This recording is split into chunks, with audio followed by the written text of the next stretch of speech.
Heureuse de vous avoir avec nous dans cette nouvelle édition de Gatingo. Madame, Monsieur, bonjour et bienvenue. Les populations qui se rendront complices des terroristes en leur fournissant des vivres et du carburant seront traitées comme des terroristes et nous avons reçu des instructions dans ce sens.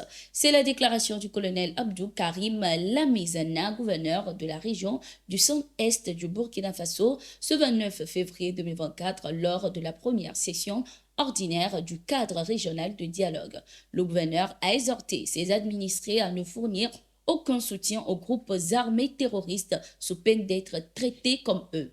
Il a également annoncé dans les prochains jours un arrêté d'interdiction de la vente du carburant dans des bidons. Ce 17 février 2024, lors de son adresse aux forces vives de la nation burkinabé, le capitaine Ibrahim Traoré, président de transition du Burkina Faso, a de son côté laissé entendre qu'il n'y aurait plus de sentiments pour ceux qui trahiraient le pays au profit de l'impérialisme et qui apportent leur aide aux groupes armés terroristes.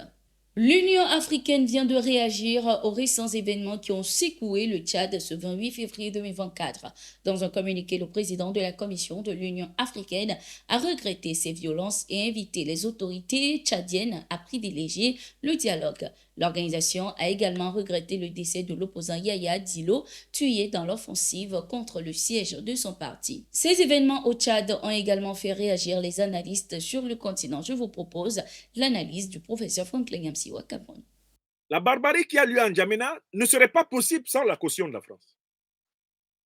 La puissance militaire la plus importante sur le sol tchadien, c'est l'armée française. Yaya Dilo a été massacré sous les yeux de l'armée française, qui n'a rien dit, qui n'a rien fait. Sa mère a été massacrée en 2021 sous les yeux de la même armée, qui n'a rien dit et qui n'a rien fait. 250 Tchadiens ont été massacrés en 2021 sous les yeux de la même armée. Et en 2022, pareil. Ça fait des centaines de morts, rien que sous le régime Déby II. Tout cela a été fait en présence des forces françaises. Et avec l'influence diplomatique française protégeant le régime tchadien de toute vexation internationale.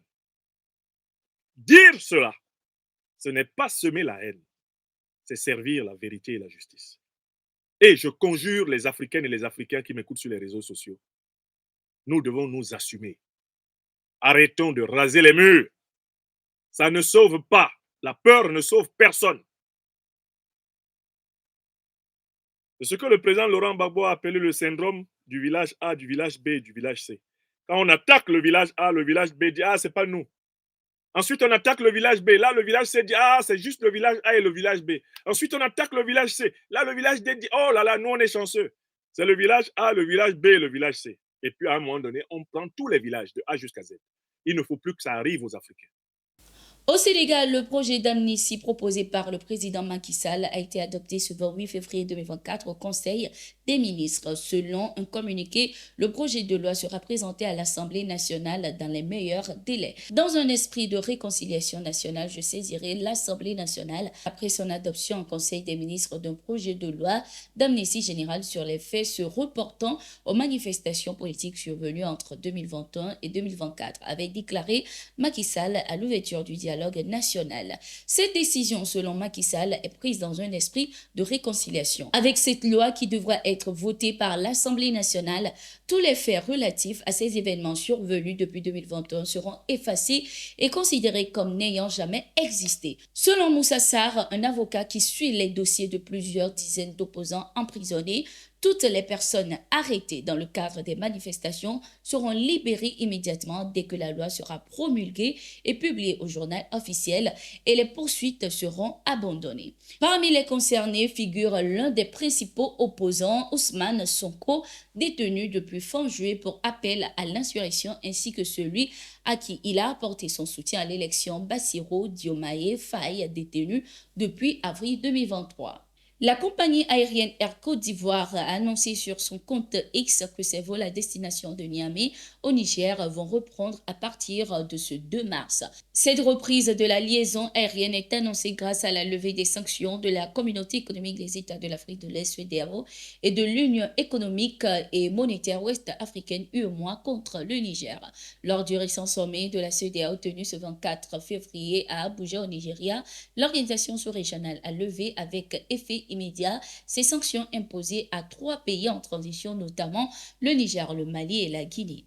Le ministre de l'Administration territoriale, de la décentralisation et de la sécurité, Émile Zerbo, a accordé une audience au nouvel ambassadeur de la République arabe d'Égypte au Burkina Faso, Chérif Abdelkader Nada, ce 27 février à Ouagadougou. Une occasion pour ces deux personnalités d'échanger fondamentalement sur les différentes relations qu'entretiennent l'Égypte avec le Burkina Faso.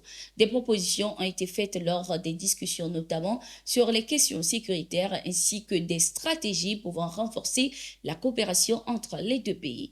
L'Égypte est aux côtés du Burkina Faso dans le cadre de la lutte contre le terrorisme et accompagne également les efforts des autorités burkinabées pour ramener la paix dans le pays, a indiqué le diplomate égyptien. Et voilà, c'était tout pour cette édition. Merci d'être resté avec nous. Nous sommes en continu sur nos différentes plateformes. À tout de suite.